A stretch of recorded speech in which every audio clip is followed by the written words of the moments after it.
자네, 오늘 저녁에 우리 집으로 좀 오게나. 장모님의 목소리는 언제나 그랬듯이 정중했지만 어딘가 차가운 구석이 있었습니다. 결혼한 지 3년, 나는 아직도 그 온도 차이에 익숙해지지 못했습니다. 네, 어머님. 퇴근하고 바로 가겠습니다. 저는 평범한 중소기업 과장입니다. 월급은 세전 400만 원 정도. 서울에서 살기에 빠듯하지만 그래도 성실하게 일하며 살아가고 있었습니다. 아내 지은이를 만난 건 대학 동기의 소개팅이었습니다. 그녀는 조용하고 차분한 성격이었고 저는 그런 그녀에게 마음을 빼앗겼습니다.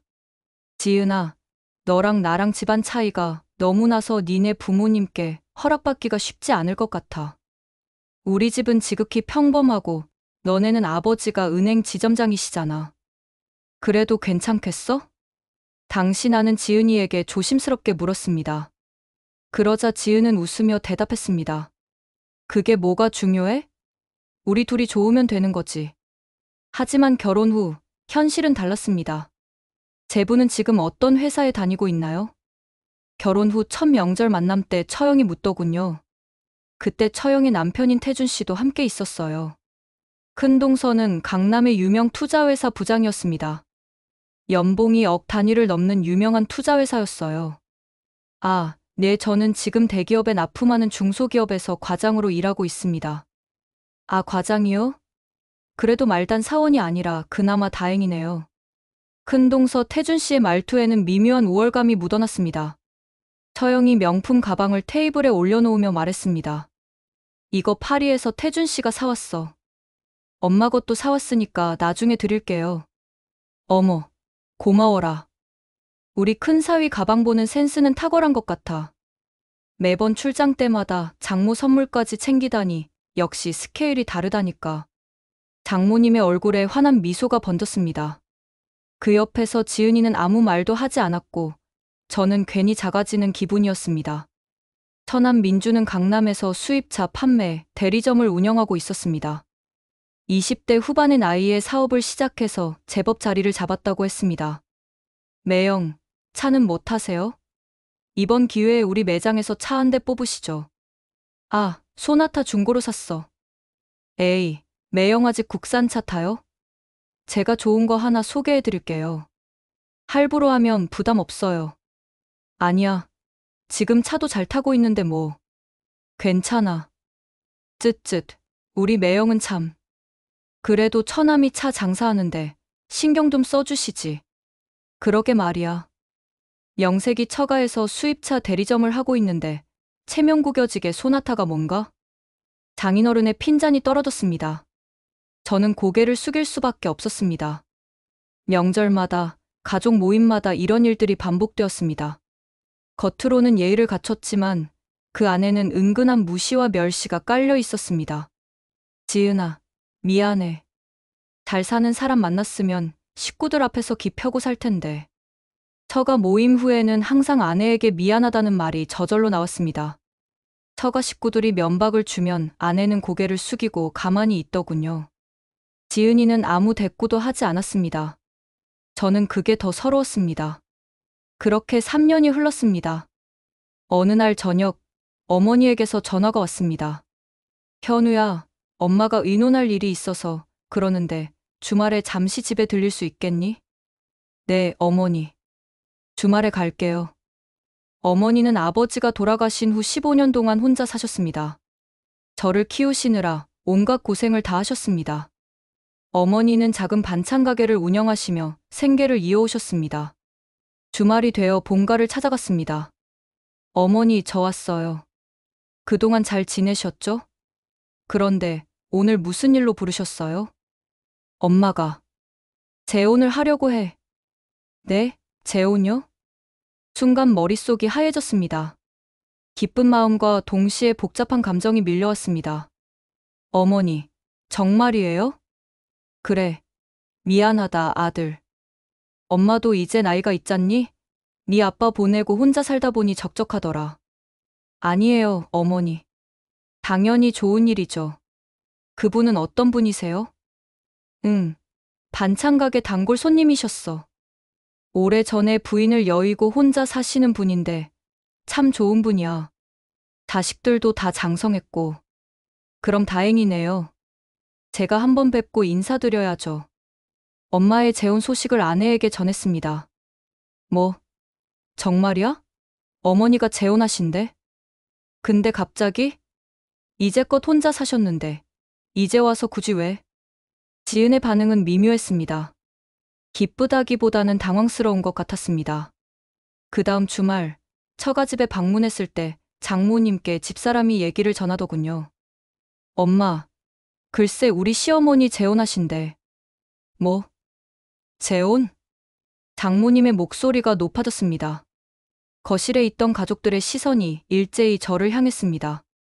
자네 어머니가 재혼하신다고? 아이고 망측해라. 그 연세에? 처형도 비웃듯 말했습니다. 나이가 들어서 재혼이라. 참 별일도 다 있네요. 큰 동서도 거들었습니다. 동서, 잘 됐네. 근데 재혼 상대는 뭐 하시는 분이래? 가진 재산은 많지. 그러니까 사돈어른이 재혼하는 거겠지만 말이야. 큰동서 태준의 말에 얼굴이 화끈거렸습니다. 아니, 그런 건 잘 몰라요. 어머니께서 단골 손님이시고 좋은 분이라고 하셨어요. 에휴, 자네도 참. 어머니 잘 챙겨. 괜히 엄한 사람 만나서 그나마 가지고 있는 재산이라도 날리면 어쩌려고 그래. 장모님의 말씀에 저는 아무 대꾸도 할 수 없었습니다. 어머니는 반찬 가게 하나가 전 재산이셨습니다. 그걸 날릴 게 뭐가 있단 말입니까? 뭐 재부는 어차피 물려받을 것도 없으니까 상관없겠네. 처형의 말에 모두가 웃었습니다.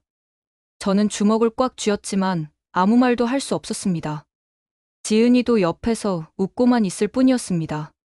그날 밤 집으로 돌아오는 차 안에서 지은이가 말했습니다. 여보, 인상이 안 좋네. 우리 가족이 원래 좀 직설적이잖아. 나쁜 뜻은 없으니까 너무 신경 쓰지 마. 알아. 우리 집 걱정해서 하는 말인 건 아는데 듣기엔 조금 거북하더라. 하지만 제 마음속에는 깊은 상처가 남았습니다. 어머니의 재혼식은 조촐하게 치러졌습니다.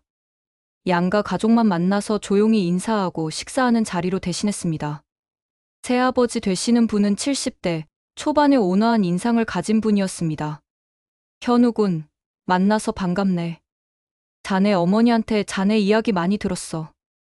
안녕하세요. 저희 엄마 잘 부탁드립니다. 그래.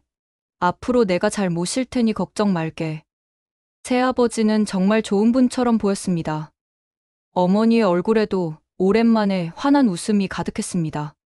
저는 진심으로 기뻤습니다. 재혼식에는 저와 지은이, 그리고 새아버지의 자녀 두 분이 참석했습니다. 새아버지의 아들은 해외에 거주하고 계셨고, 딸은 부산에서 사업을 하신다고 했습니다. 두 분 모두 저보다 나이가 많았습니다. 두 분 재혼으로 저에게는 형님과 누님이 생겼습니다.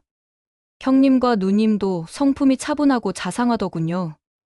진심으로 두 분을 축하해주고 있다는 것이 느껴졌습니다. 아버님은 무슨 일 하셨어요? 식이 끝나고 제가 조심스럽게 여쭤봤습니다. 아, 작은 사업 좀 했었지.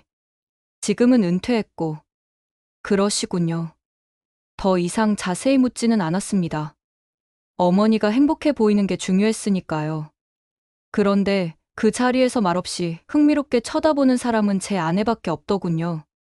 그 후 저는 새아버지와 자주 만나 얘기도 하고 밥도 먹고 사우나도 같이 가서 아버지 등도 밀어드렸습니다. 사우나 후 둘이서 먹는 국밥 맛이 최고였어요. 저도 그동안 아버지 자리가 그리웠나 봅니다. 새아버지와 함께하는 시간이 행복하고 즐거웠습니다. 재혼 후 1년쯤 지났을 때 어머니에게서 전화가 왔습니다. 현우야, 아버지가 많이 편찮으셔. 네? 많이 안 좋으세요? 응, 원래 지병이 있으셨어. 병원에 계시는데 좀 오면 안 될까? 이 양반이 너를 찾으시네. 네, 어머니. 바로 갈게요. 저는 회사에 반차를 내고 병원으로 달려갔습니다. 병실에 누워 계신 새아버지는 많이 야위어 있었습니다. 현우군. 와줘서 고맙네. 아버님, 괜찮으세요? 의사 말로는 그리 오래 못 간다고 하더군. 짧은 시간이었지만 자네 어머니와 함께한 시간이 행복했네. 꼭 그 말을 해주고 싶었어. 새아버지의 눈에 눈물이 고였습니다. 어머니는 옆에서 손수건으로 눈물을 닦고 계셨습니다. 그날 저녁, 저는 지은에게 병문안 얘기를 했습니다. 여보, 새아버지께서 많이 편찮으셔. 혹시 내일 같이 문병동 갈 수 있을까? 뭐 내일? 안 돼. 엄마랑 언니랑 제주도 여행 가기로 했는데. 그래? 그럼 이번에만 장모님이랑 처형만 가고 당신은 빠지면 안 될까? 미안해, 여보. 이미 다 예약해놨어. 나만 빠지면 어떡해 해. 이틀 후, 새아버지의 상태가 급격히 나빠졌습니다. 어머니에게서 다급한 전화가 왔습니다. 현우야, 어서 와. 아버지가 위독하셔. 저는 다시 병원으로 달려갔습니다. 그리고 새아버지의 임종을 지켜봤습니다. 부산에서 누님이 오셨고 형님은 미국에서 오고 있다고 했습니다. 현우군, 자네 어머니 잘 부탁하네. 그리고 새아버지는 무언가 더 말씀하시려다 눈을 감으셨습니다. 저는 아내에게 전화했습니다. 여보, 새아버지께서 돌아가셨어. 어서 올라와. 장례식 치러야 하잖아. 어머, 정말. 근데 여보, 우리 지금 제주도인 거 알잖아. 오래간만에 언니가 휴가 내서 온 건데 어떻게 가? 사실 새아버지 장례잖아. 진짜 며느리도 아닌데 뭐. 난 안 갈 테니 알아서 둘러대. 뭐라고? 새아버지라서 장례에 안 온다고? 그게 말이 되니? 아버지는 아버지잖아. 미안해, 여보. 내가 우리 엄마한테 얘기해 볼게. 근데 아마 안 될 것 같아. 1시간 후 장모님에게서 전화가 왔습니다. 지은이한테 얘기 들었네. 자네도 알다시피 이번 제주도 여행은 1년 전부터 계획한 거거든. 게다가 항공권이며 호텔이며 다 예약이 되어 있고 환불도 안 되고. 새아버님께는 죄송하지만 자네가 이해해주게. 하지만 어머님. 그러자 지은이가 받아서는 현우 씨네는 원래 식구도 적잖아. 조촐하게 하면 되지. 내가 가봤자 할 수 있는 일도 없고 그냥 상복만 입고 자리 지킬 건데 굳이 내가 없어도 되지 않을까 싶어.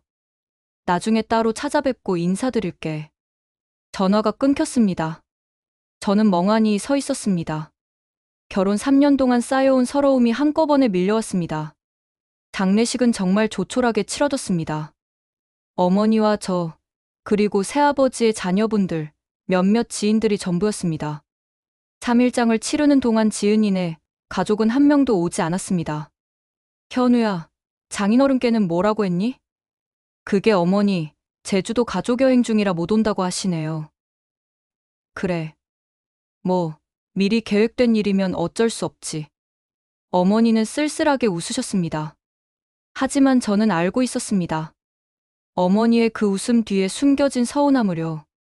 장례식을 치르고 형님과 누님이 저를 조용히 부르셨습니다. 현우 씨, 잠깐 얘기 좀 할 수 있을까? 네, 형님, 누님. 아버지께서 재혼식 전에 변호사를 부르셔서 유언장을 남기셨어요. 현우 씨랑 어머니께는 편지도 남기셨고요. 아, 그러셨어요? 응. 자세한 건 어머니께서 말씀하실 거예요. 아버지께서 새어머니랑 현우 씨를 정말 좋아하셨거든요. 비록 짧은 시간이었지만 행복하셨대요. 누님의 말씀에 가슴이 뭉클했습니다. 장례를 마치고 집으로 돌아온 그 다음날, 지은이 제주도에서 돌아왔습니다. 여보, 나왔어. 미안해. 괜찮아. 우리 가족들이 다음 주에 같이 인사 가자고 하시는데, 괜찮지? 됐어. 이미 다 끝났어. 제 목소리는 차갑게 식어 있었습니다. 지은은 뭔가 이상함을 눈치챘는지 더 이상 말을 잇지 못했습니다. 그날 밤, 저는 잠을 이룰 수 없었습니다. 지난 3년간의 일들이 주마등처럼 스쳐 지나갔습니다. 처가의 은근한 무시, 명절 때마다 느껴야 했던 굴욕감, 그리고 마지막으로 새아버지의 장례식에조차 오지 않았던 그들의 모습. 이혼해야겠다. 그 생각이 머릿속을 떠나지 않았습니다. 다음날 아침, 출근하기 전에 지은이에게 말했습니다. 여보, 우리 이혼하자. 뭐, 지은이는 화장을 하다 말고 저를 돌아봤습니다. 이혼하자고. 나 더 이상 못 살겠어. 갑자기 무슨 소리야? 왜? 왜긴 왜야? 지난 3년 동안 내가 당한 게 뭔지 너도 다 알잖아. 그리고 이번 장례식 일도 그렇고. 그건 진짜 어쩔 수 없었어. 미리 계획된 거였고. 어쩔 수 없다고? 사람이 죽었는데? 내 새아버지가 돌아가셨는데. 그게 여행보다 중요하지 않다고? 제 목소리가 높아졌습니다. 여보, 진정해. 우리 얘기 좀 하자. 더 이상 할 말 없어. 이혼 서류 준비할게. 저는 가방을 들고 집을 나섰습니다. 회사에 도착해서도 일이 손에 잡히지 않았습니다. 점심시간에 어머니에게 전화했습니다. 어머니, 저 이혼하려고요. 현우야, 무슨 일이니? 더 이상 못 살겠어요. 저도 사람인데 당하고만 살 수는 없잖아요. 그래. 엄마가 미안하구나. 엄마 때문에 그동안 수모를 겪었구나. 아니에요, 어머니. 어머니 잘못이 아니에요. 현우야, 그런데 엄마가 너한테 할 얘기가 있어. 주말에 한 번 올 수 있니? 네, 어머니. 토요일에 갈게요. 그날 저녁, 지은이에게서 수십 통의 전화가 왔지만 받지 않았습니다. 회사 근처 찜질방에서 하루를 보냈습니다. 다음 날, 출근하니 지은이가 회사 앞에서 기다리고 있었습니다. 여보, 제발 얘기 좀 하자. 우리 이혼은 안 돼. 왜 안 돼? 나는 이미 결심했어. 여보, 내가 잘못했어. 앞으로 잘할게. 우리 엄마한테도 얘기할게. 됐어. 나 회사 가야 해. 저는 지은이를 뒤로하고 회사로 들어갔습니다. 그날 저녁 장모님에게서 전화가 왔습니다. 자네 이게 무슨 짓인가? 지은이가 울면서 집에 왔던데. 어머님, 죄송하지만 저희 이혼하려고 합니다. 이혼? 갑자기 무슨 소리야? 죄송합니다. 더 이상 함께 살 수 없을 것 같습니다. 자네, 혹시 다른 여자라도 생긴 거야? 아닙니다. 그냥 지쳤습니다. 장인 장모님이 저를 탐탁지 않게 여기는 것도 잘 알고 있습니다. 그래서 지은이와 헤어지려고요. 전화를 끊고 한숨을 내쉬었습니다. 그런데 30분 후, 이번에는 장인 전화가 왔습니다. 자네, 날쌔. 잠깐 만나서 얘기 좀 하세. 네, 알겠습니다. 장인어른. 저는 장인어른과 집 근처 커피숍에서 만났습니다. 자네, 이혼은 신중하게 생각해야 하네. 부부싸움은 칼로 물 100이라고. 장인어른, 죄송하지만 저는 이미 결심했습니다. 자네가 뭐가 불만인가? 우리 지은이가 잘못한 게 있나? 아버님, 정말 모르고 저에게 물어보시는 건가요? 혹시 우리 집안이 자네를 무시했다고 생각하는 건가? 장인어른의 직설적인 질문에 저는 잠시 말문이 막혔습니다. 예. 아니라고는 말 못하겠습니다. 장인어른, 죄송합니다. 하지만 저도 사람입니다. 3년 동안 저는 비교당하고 무시당하는 수모를 겪었습니다. 이번 장례일로 큰 상처를 입었고요. 알았네. 자네가 그렇게 생각한다면 어쩔 수 없지. 사실 우리도 자네가 이혼한다면 말리지 않을 생각이었네. 장인어른의 말에 저는 어이가 없었습니다. 네. 자네도 알다시피 우리 지은이는 더 나은 사람을 만날 수 있었어. 솔직히 우리도 처음부터 자네가 마음에 들었던 건 아니었네. 가슴이 철렁 내려앉았습니다. 그래도 지은이가 좋다고 해서 결혼을 허락했지. 근데 이렇게 나온다면 어쩔 수 없지. 그렇군요. 위자료 같은 건 서로 요구하지 말고 깨끗하게 정리하세. 우리 지은이도 빨리 새 출발해야 하니까. 장인어른은 커피값을 계산하고 먼저 일어났습니다. 저는 멍하니 앉아 있었습니다. 이게 사람이 할 소리인가? 집으로 돌아오는 길 핸드폰이 울렸습니다. 어머니였습니다. 현우야, 내일 꼭 집에 와. 엄마가 할 얘기가 있어. 네, 어머니. 다음 날 토요일, 저는 어머니 댁을 찾았습니다. 어머니는 새아버지가 남긴 편지 봉투를 제게 건네셨습니다. 현우야, 내 새아버지가 이걸 너에게 주라고 하셨어. 봉투를 열자 편지와 함께 명함이 한 장 들어 있었습니다. 법무법인 정도의 변호사 명함이었습니다. 편지 내용은 이랬습니다. 현우군, 비록 짧은 시간이었지만 자네를 아들처럼 여겼네. 자네 어머니께 정말 효자라는 얘기를 많이 들었어. 그런 자네에게 작은 선물을 남기고 싶네. 자세한 건 이 변호사를 찾아가 보게. 자네 어머니와 함께 행복하게 살아주게. 어머니, 이게 무슨... 엄마도 어제 변호사한테 연락을 받았어. 내 새아버지가... 현우야, 내 새아버지가 신사동에 건물을 가지고 계셨대. 네.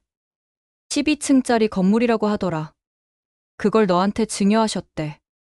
순간 머릿속이 하얘졌습니다. 어머니, 그게 무슨 말씀이세요? 12층짜리 건물요? 응. 엄마도 몰랐어. 아버지가 작은 사업했다고만 하셨지. 그런 건물을 가지고 계신 줄은. 그럼 형님과 누님은요? 아버지 자녀분들은 이미 다 재산을 정리받으셨대. 그 애들 말로는 아버지가 사업하실 때 이미 다 나눠주셨다고 하더라. 이 신사동 건물은 아버지가 마지막까지 가지고 계셨던 거래. 저는 의자에 주저앉았습니다. 월 임대료 수입이 한 달에 7천만 원 정도 된다고 하더라. 현우야, 어서 월요일에 변호사 사무실에 가봐.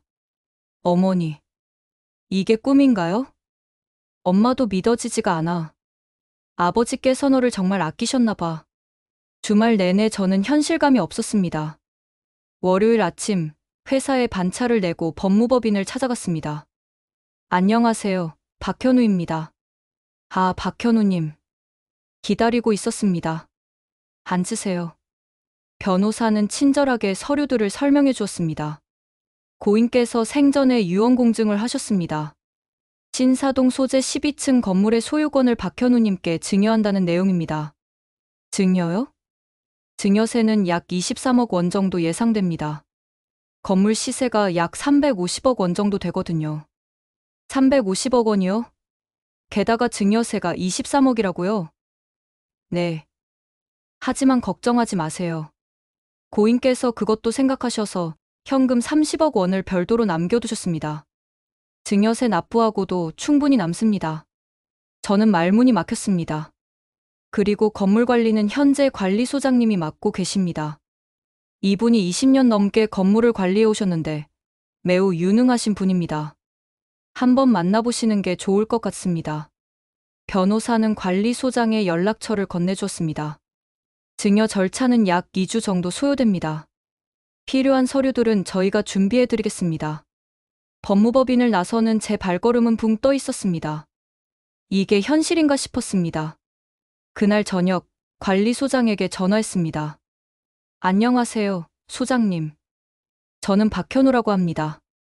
아, 사장님, 연락 기다리고 있었습니다. 언제 한번 건물 보러 오시겠습니까? 내일 퇴근 후에 가도 될까요? 물론입니다. 제가 안내해드리겠습니다. 다음날 저녁, 저는 신사동으로 향했습니다. 지하철을 타고 신사역에서 내려 10분 정도 걸었습니다. 그리고 큰 건물 앞에 섰습니다. 이게 내 건물이라고? 12층짜리 현대식 건물이었습니다. 1층에는 유명 커피 프랜차이즈와 레스토랑이, 2층부터는 각종 사무실과 학원들이 입주해 있었습니다. 사장님, 관리소장님이 반갑게 맞아주셨습니다. 60대 초반의 단정한 인상을 가진 분이었습니다. 안녕하세요, 소장님. 사장님, 고인께서 사장님 이야기 많이 하셨습니다. 효자 씨라고요. 감사합니다. 자, 이리 오세요. 건물 구석구석 보여드리겠습니다. 소장님과 함께 건물을 둘러보는데 1층 커피숍에서 익숙한 목소리가 들렸습니다. 어머, 언니. 여기 커피 정말 맛있네. 지은이의 목소리였습니다. 저는 재빨리 기둥 뒤로 몸을 숨겼습니다. 소장님이 이상하다는 듯 저를 바라봤지만 저는 손짓으로 조용히 해달라고 부탁했습니다. 언니, 이 건물 정말 좋다. 신사동 한복판이잖아. 임대료도 비싸겠다. 지은이의 목소리가 들렸습니다. 아니야, 여긴 그나마 근처보다는 조금 저렴해. 이 건물 사장님이 좋으신 분이래. 이 근처가 임대료가 얼마나 비싼데. 평당 500만 원은 넘을걸? 처형의 목소리였습니다. 엄마, 여기서 커피 마시고 쇼핑하러 갈까? 그래. 오랜만에 나온 건데 실컷 놀다 가자. 장모님의 목소리까지 들렸습니다. 저는 심장이 터질 듯이 뛰었습니다. 그들이 커피를 다 마시고 나갈 때까지 저는 기둥 뒤에 숨어 있었습니다. 사장님, 아시는 분들이십니까? 소장님이 조심스럽게 물었습니다. 네. 제 처가 식구들입니다. 아, 그러시군요. 소장님, 제가 이 건물 주인이라는 사실을 아무에게도 말하지 말아주세요. 아직은 때가 아닙니다. 알겠습니다, 사장님. 걱정 마십시오. 소장님은 고개를 끄덕이며 이해한다는 표정을 지으셨습니다. 그날 저녁 집으로 돌아왔을 때 지은이가 말했습니다. 여보, 아빠 만났다면서? 그래. 여보, 우리 이혼 얘기 다시 생각해 볼 수 없을까? 내가 정말 잘못했어. 지은이의 눈에는 눈물이 가득했습니다. 하지만 저는 마음을 굳게 먹었습니다. 미안해. 내 마음은 변하지 않았어. 그리고 아버님은 오히려 우리의 이혼을 기대하고 있었던 것 같더라. 여보, 이혼 서류는 내가 준비할게. 조만간 줄게. 다음 날, 저는 변호사 사무실을 다시 찾았습니다. 변호사님, 증여 절차는 어떻게 진행되고 있습니까? 순조롭게 진행되고 있습니다. 다음 주면 등기 이전이 완료될 것 같습니다. 그리고 혹시 이혼 소송도 맡아주실 수 있으신가요? 물론입니다. 재산 분할 같은 건 없으신가요? 결혼 전 재산이 없었고 결혼 후에도 특별한 재산 형성이 없었습니다. 그리고 이 건물은 증여받은 거니까 재산 분할 대상이 아니죠? 맞습니다. 증여받은 재산은 고유 재산으로 분류되어 재산 분할 대상에서 제외됩니다. 특히 결혼 생활 중 배우자의 기여도가 없었다면 더더욱 그렇습니다. 변호사의 설명에 저는 안도의 한숨을 내쉬었습니다. 혼인 파탄의 책임이 어느 쪽에 있는지가 중요한데 말씀하신 상황으로 봐서는 쌍방합의 이혼이 가장 깔끔할 것 같습니다. 알겠습니다. 진행해 주세요. 일주일 후 건물 증여 등기가 완료되었습니다. 변호사로부터 등기부등본을 받아든 순간 저는 제가 정말 350억 원짜리 건물의 주인이 되었다는 것을 실감했습니다. 축하드립니다, 사장님. 이제 매달 임대료 수입이 통장으로 입금될 겁니다. 감사합니다, 변호사님. 참, 세무 처리는 저희 법인과 협력하는 세무사가 도와드릴 겁니다. 걱정하지 마세요. 그날 저녁, 저는 지은이에게 이혼 서류를 건넸습니다. 여기 서명해줘. 여보, 정말 이혼하려는 거야? 응. 내 마음은 확고해. 지은이는 한참을 서류를 들여다보다가 떨리는 손으로 서명했습니다. 알았어. 당신이 원한다면. 어쩔 수 없지. 고마워. 깔끔하게 정리하자. 재산 분할 같은 건 없어? 우리가 결혼하면서 모은 재산이 뭐가 있어? 전세금은 내 부모님이 해주신 거고. 그렇네. 아버님이 그러시더라. 위자료 없이 깨끗하게 헤어지는 게 좋을 것 같다고. 알았어. 다음 날, 저는 이혼 서류를 법원에 제출했습니다. 협의 이혼이고 아직 아이도 없어서 한 달 정도면 이혼이 성립된답니다. 그 사이, 저는 건물 관리에 대해 배우기 시작했습니다. 소장님은 정말 유능하신 분이었습니다. 사장님, 이 건물은 임차인들이 정말 좋습니다. 연체하는 사람도 없고 다들 오래 계신 분들이에요. 다행이네요. 1층 커피숍과 레스토랑은 프랜차이즈라 본사에서 관리비를 정확하게 입금합니다. 2층부터 12층까지는 사무실과 학원인데 모두 3년 이상 장기 임대 중이십니다. 임대료 인상은 어떻게 하나요? 보통 2년마다 5% 정도 인상합니다. 하지만 예전 사장님은 3년이나 4년에 한 번씩만 인상하셨어요. 아, 그러셨군요. 그래도 이 건물이 신사동 핵심 상권이라도 임대료가 주변보다 저렴한 편입니다. 지금 시세대로 받으면 월 1억은 받을 수 있어요. 소장님의 말에 저는 놀랐습니다. 하지만 고인의 뜻을 존중해서 당분간은 지금 임대료를 유지하는 게 좋을 것 같습니다. 네, 그렇게 하겠습니다. 며칠 후 첫 임대료가 입금되었습니다. 통장을 확인하는 순간 저는 실감이 나지 않았습니다. 총 7천만 원이었습니다. 7천만 원이면 제 월급의 17배가 넘는 돈이었습니다. 그날 저녁 어머니를 찾아뵀습니다. 어머니, 제가 용돈 드릴게요.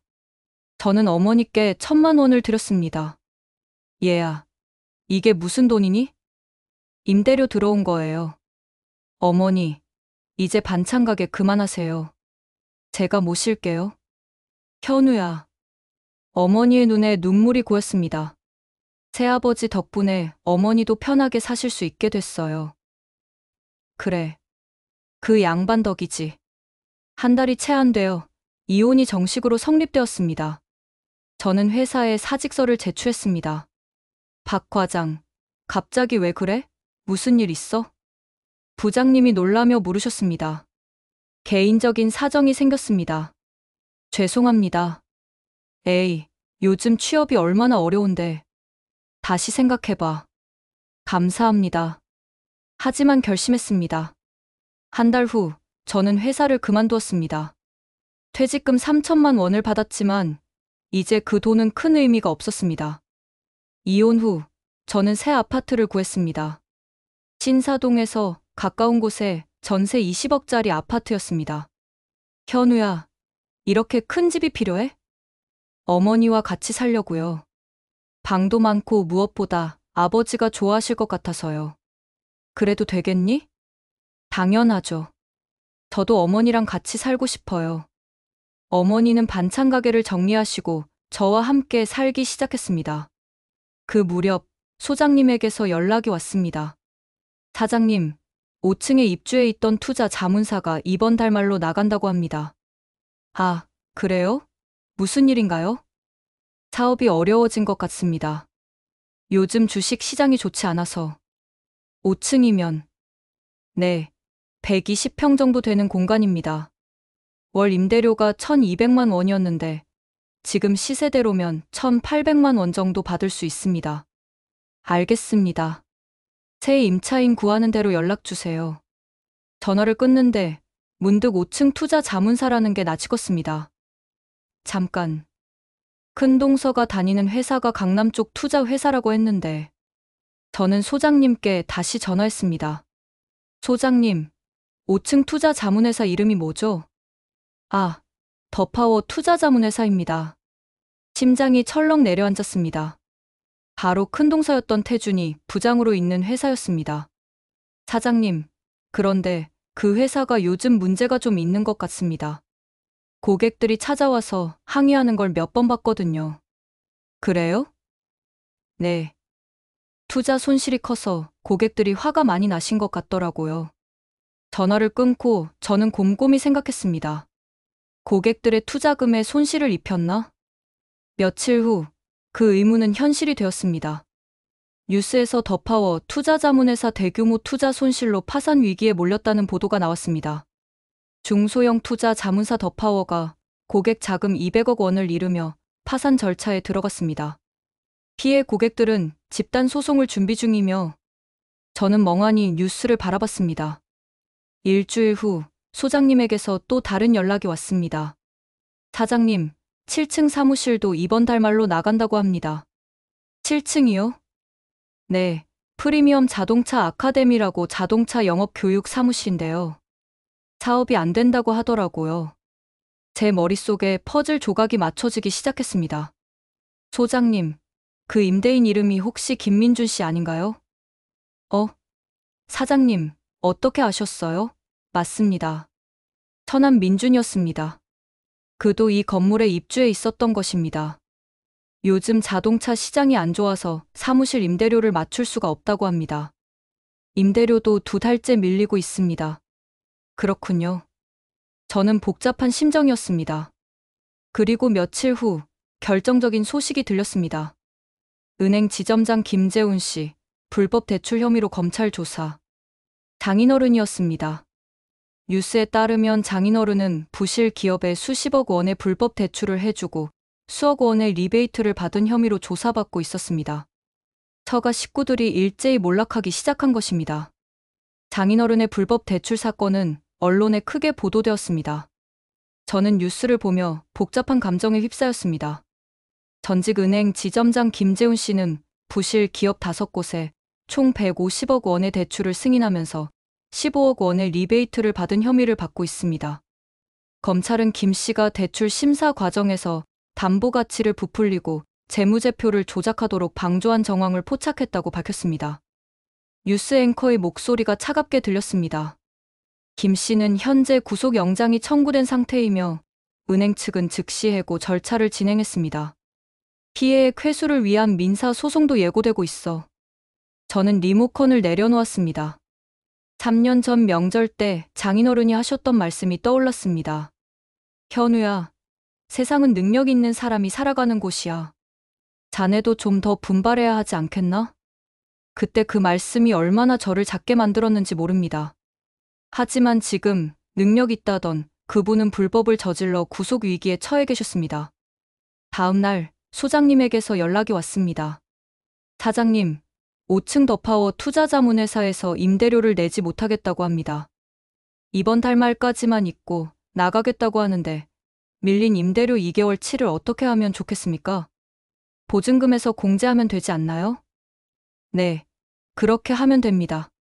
그런데 사장님, 그쪽 부장님이 직접 오셔서 양해를 구하고 싶다고 하시는데요. 저는 잠시 망설였습니다. 알겠습니다. 내일 오후에 건물로 가겠습니다. 다음 날 오후, 저는 건물 관리실로 향했습니다. 소장님이 맞이해 주셨습니다. 사장님, 5층 부장님이 곧 내려오신다고 합니다. 네, 알겠습니다. 얼마 후 엘리베이터 문이 열리며 태준이 나타났습니다. 그는 많이 초췌해져 있었습니다. 예전에 자신감 넘치던 모습은 온데간데 없었습니다. 사장님, 안녕하십니까? 선처해 주신. 동서는 고개를 들다가 저와 눈이 마주쳤습니다. 그의 얼굴이 순식간에 굳어졌습니다. 현우? 안녕하세요, 형님. 그동안 잘 지내셨죠? 저는 침착하게 인사했습니다. 여기는 무슨 일로? 제가 이 건물 주인입니다. 뭐라고? 태주는 믿을 수 없다는 표정으로 저를 바라봤습니다. 사장님, 이분이 그 5층 투자회사 부장님이십니다. 때마침 소장님이 설명했습니다. 태주는 입을 벌린 채 한참을 말을 잇지 못했습니다. 자네가 이 건물 주인이라고? 네. 그렇습니다. 어떻게? 언제? 태준의 목소리는 떨리고 있었습니다. 소장님께 들었습니다. 임대료를 내지 못하신다고요. 자네. 아니, 사장님. 태준은 갑자기 허리를 숙였습니다. 정말 죄송합니다. 한 달만 시간을 주실 수 없겠습니까? 고객들한테 소송당하면 저희가 정말. 형님, 일어나세요. 사장님, 제발 부탁입니다. 저희가 지금 정말 어렵습니다. 고객 손실 보전하느라 회사 자금이 다 바닥났습니다. 일어나세요, 형님. 2달분 임대료는 보증금에서 공제하면 되니까 더 이상 걱정 안 하셔도 됩니다. 나머지 계약 기간은 알아서 처리할 테니 걱정 마십시오. 저는 차분하게 말했습니다. 태주는 고개를 들었습니다. 그의 눈에는 눈물이 맺혀 있었습니다. 고맙습니다. 정말. 고맙습니다. 태주는 비틀거리며 엘리베이터로 향했습니다. 그의 뒷모습이 처량해 보였습니다. 이번에는 처남 민준이가 관리실로 찾아왔습니다. 역시 소장님이 연락을 주셨습니다. 사장님, 7층 임대인이 사장님을 뵙고 싶다고 합니다. 알겠습니다. 곧 가겠습니다. 건물에 도착했을 때 민준이는 관리실 앞에서 서성이고 있었습니다. 그를 마주친 순간 민준이의 얼굴도 창백해졌습니다. 매영. 오랜만이야, 처남. 매영이 왜 여기에 있어요? 나는 사장님 뵈러 왔는데. 설마.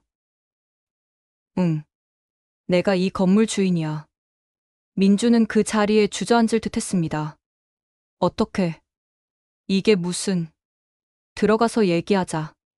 관리실 안으로 들어가 앉았습니다. 민주는 한참을 말을 잇지 못했습니다. 매영, 제가 정말 죄송합니다. 예전에 매영한테 했던 말들. 정말 잘못했습니다. 괜찮아. 아니에요. 이런 줄도 모르고 저희가 매영을 무시하고. 정말 죄송합니다. 민준의 목소리는 떨리고 있었습니다. 소장님께 들었어. 사무실 운영이 어렵다고. 네. 요즘 자동차 시장이 너무 안 좋아서 영업사원들이 줄어들고 딜러 수강생도 없습니다. 임대료를 3개월째 못 내고 있습니다. 보증금은 얼마였지? 1억 원이었습니다. 밀린 임대료가 3,600만 원이니까 보증금에서 빼고 나머지는 돌려받을 수 있을까요? 민준이는 조심스럽게 물었습니다.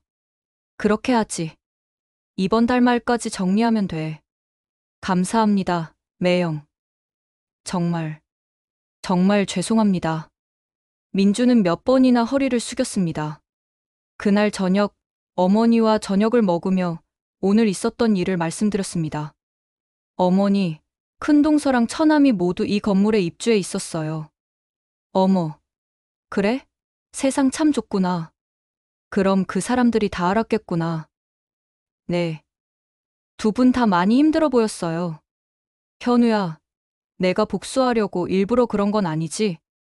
아니에요. 그럴 리가요. 어머니. 저는 그냥 원칙대로 처리했을 뿐이에요. 어머니는 제 손을 잡으셨습니다. 현우야, 사람은 어려울 때 진짜 모습이 보인다고 했어. 그 사람들이 너한테 잘못한 건 사실이지만 너무 모질게 대하지는 마. 그게 너를 위한 거야. 네, 어머니. 알겠습니다. 며칠 후 예상치 못한 방문객이 찾아왔습니다. 아파트 현관벨이 울렸습니다. 누구세요? 인터폰 화면을 보니 처형이었습니다. 그녀도 많이 초췌해져 있었습니다. 문을 열자 처형은 명품 가방 대신 평범한 가방을 들고 있었습니다. 제부. 처형, 여기는 어떻게 알고? 일단 들어오세요. 거실로 안내했습니다. 처형은 소파에 앉아 한참을 말을 꺼내지 못했습니다. 처형, 차 드실래요? 아니, 괜찮아요. 제부, 내가 사과하러 왔어요. 사과요? 그동안 제부한테 정말 못되게 굴었어요. 무시하고, 깔보고. 정말 미안해요. 처형의 눈에서 눈물이 흘렀습니다. 우리 남편이 이번에 회사 망하면서 고객들한테 소송당했어요.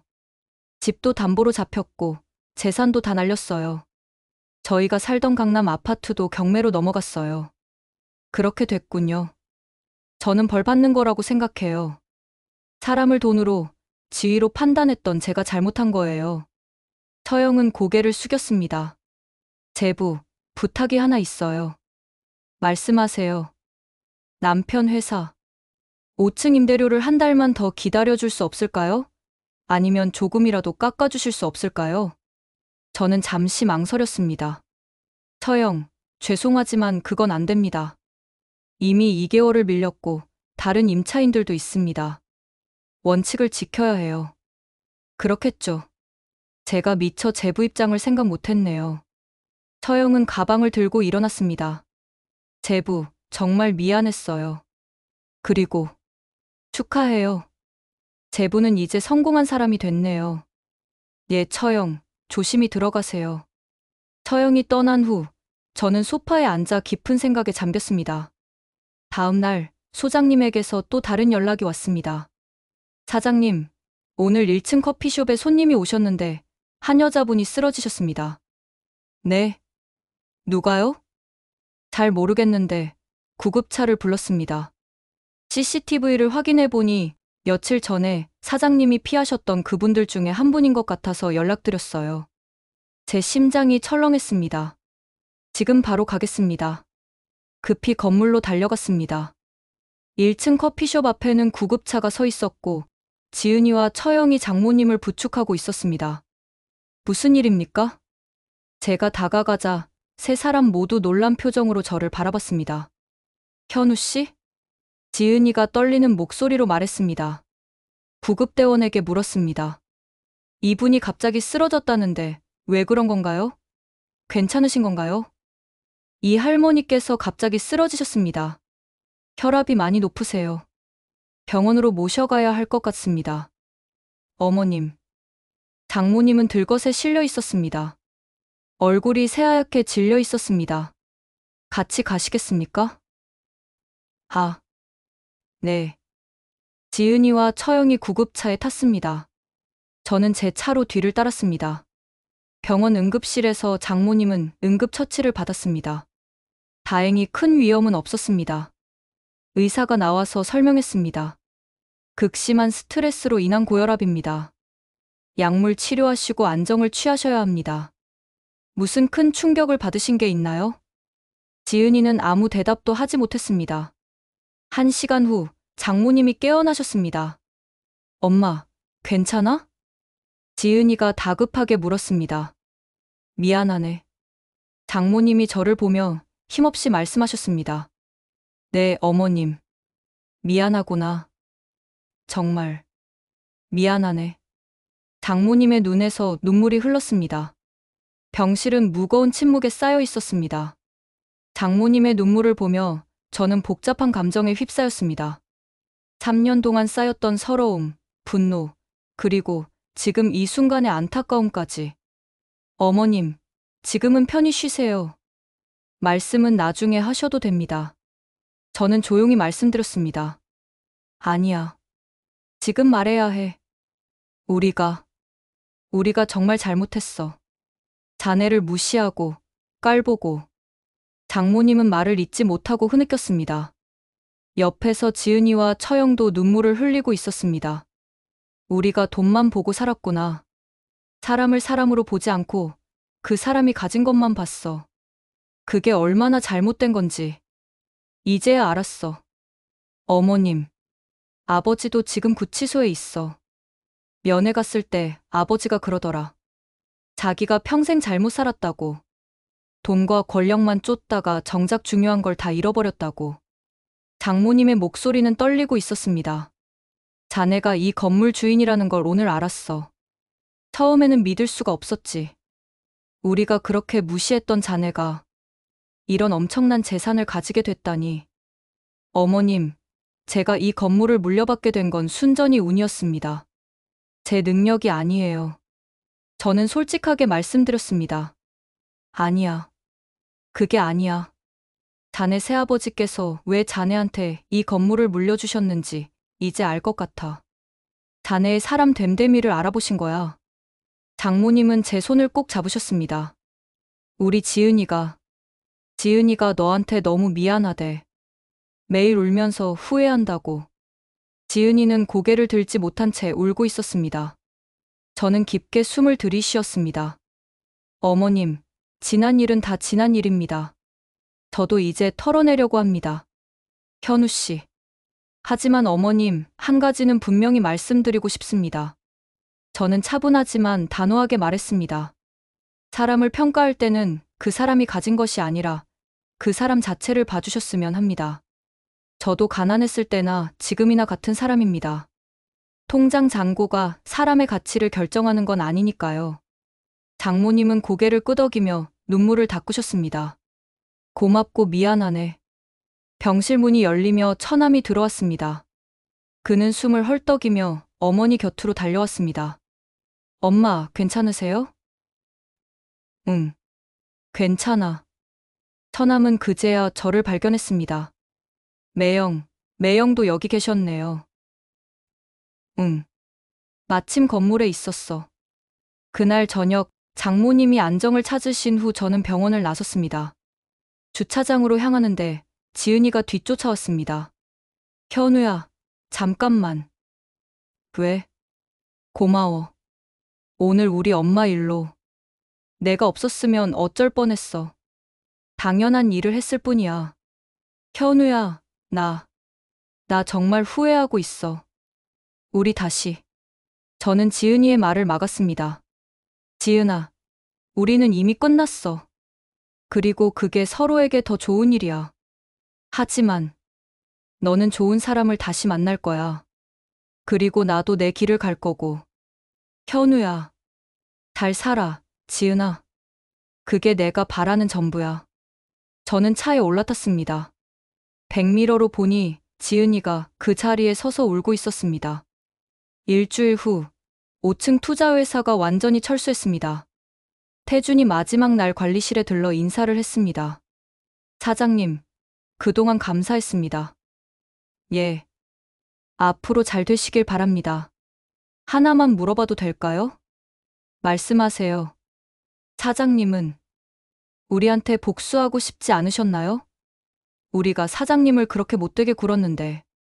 저는 잠시 생각했습니다. 처음에는 화가 났었습니다. 억울하기도 했고요.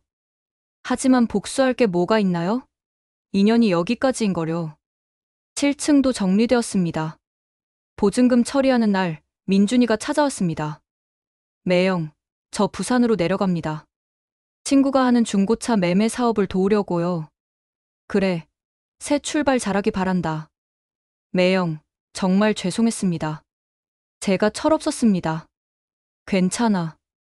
다 지나간 일이야. 나중에 제가 성공하면 꼭 매영한테 찾아올게요. 제가 술 한잔 대접할 테니 기다리세요. 그런 생각하지 말고 그냥 열심히 살아. 그게 나한테 가장 큰 보답이야. 민준이는 깊게 고개를 숙이고 떠났습니다. 한 달 후 장인어른의 재판이 있었습니다. 저는 방청석에 앉아 있었습니다. 장인어른은 많이 늙어 보이셨습니다. 재판장이 판결을 선고했습니다. 피고인을 징역 3년에 처한다. 다만 피고인이 깊이 반성하고 있고 피해 금액의 일부를 변제한 점을 참작하여 집행유예 5년을 선고한다. 장인어른은 실형을 면했습니다. 하지만 은행원으로서의 경력은 완전히 끝났고 명예도 실추되었습니다. 재판이 끝난 후 복도에서 장인어른을 마주쳤습니다. 현우야. 고마워. 그래도 장인이라고 나를 도와줘서. 아닙니다. 작은 힘이나마 아버님을 조금이라도 도울 수 있어서 다행입니다. 미안하네. 자네한테. 정말 미안하네. 장인어른의 눈에는 후회가 가득했습니다. 이제 다 끝난 일입니다. 건강 잘 챙기세요. 자네는 참 대단한 사람이야. 내가 자네를 정말 잘못 봤어. 저는 고개를 숙여 인사하고 법원을 나섰습니다. 장인을 위해 변호사를 고용해주고 일부 대출 손실금을 변제할 수 있도록 도왔습니다. 딱 거기까지만 내가 할 수 있는 일인 것 같았거든요. 3개월 후 5층과 7층에는 새로운 임차인들이 입주했습니다. 소장님이 잘 관리해 주신 덕분에 시세대로 임대료를 받을 수 있었습니다. 월 임대 수입이 7천만 원에서 8,500만 원으로 늘었습니다. 사장님, 요즘 임차인들 문의가 많이 들어옵니다. 신사동이 핫플레이스가 되면서 건물 가치가 더 올라가고 있어요. 그렇군요. 소장님, 앞으로도 잘 부탁드립니다. 맡겨만 주십시오, 사장님.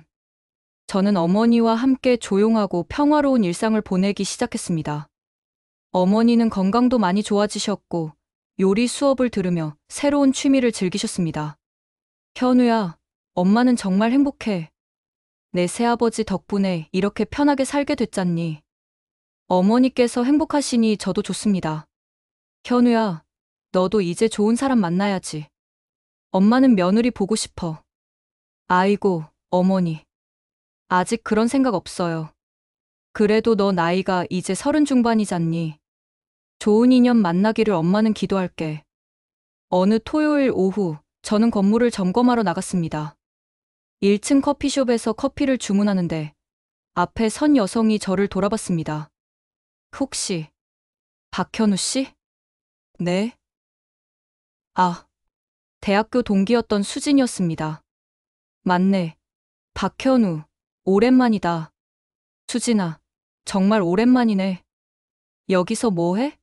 근처에 살아? 응, 이 근처에 살아. 너는? 나 여기 2층에서 디자인 스튜디오 운영해. 작년에 오픈했어. 아, 그래? 축하해. 고마워. 근데 너 요즘 뭐 해? 결혼했다고 들었는데. 응. 이혼했어. 아, 미안. 내가 괜한 질문을 했네. 아니야. 괜찮아. 이제 다 지난 일이야. 우리는 커피를 들고 근처 벤치에 앉았습니다. 수진이는 밝은 성격 그대로였습니다. 너 많이 달라진 것 같아. 뭔가 편안해 보여. 그래? 아마 마음의 짐을 많이 내려놔서 그런가 봐.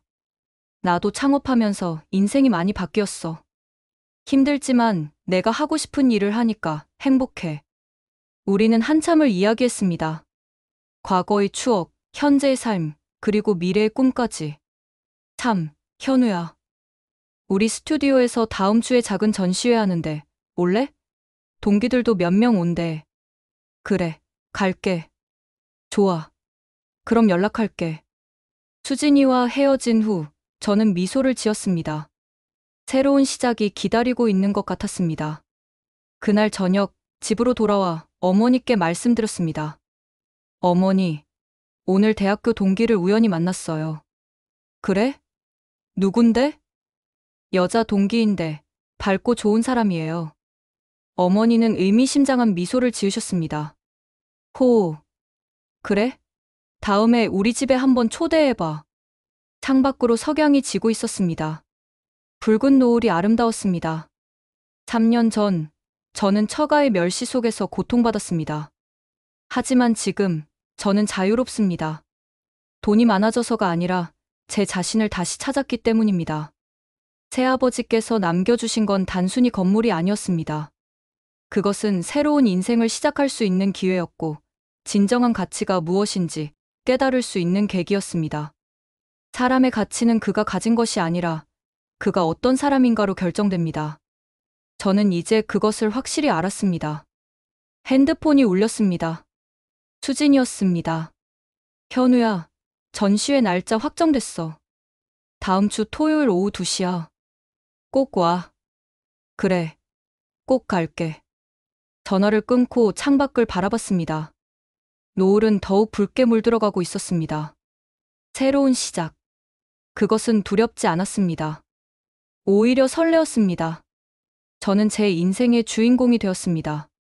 누군가의 시선에 휘둘리지 않고 제 가치를 스스로 정의하는 사람으로 말입니다. 어머니 방에서 웃음소리가 들렸습니다. 어머니는 친구분과 통화 중이셨습니다.